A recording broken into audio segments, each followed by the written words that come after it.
In this area you have the Temple of Domitian, whereas first century did a lot of persecution against the Christians. You can see even there a little part of that section, which is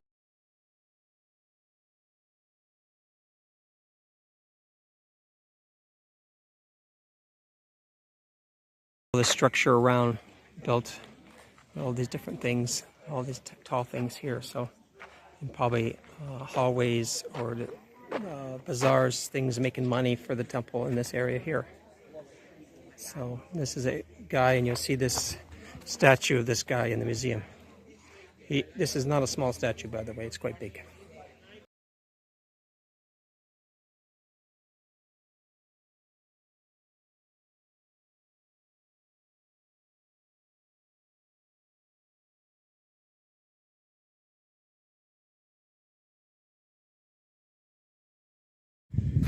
Coming up from that temple, you can actually walk up here and you'll see some inscriptions, but in this corner, it looks like a cross image that was been broken.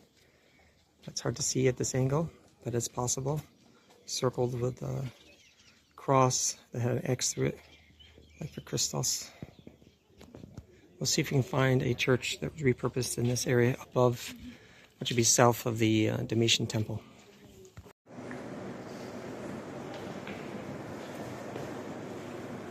There he is, his fist raised up.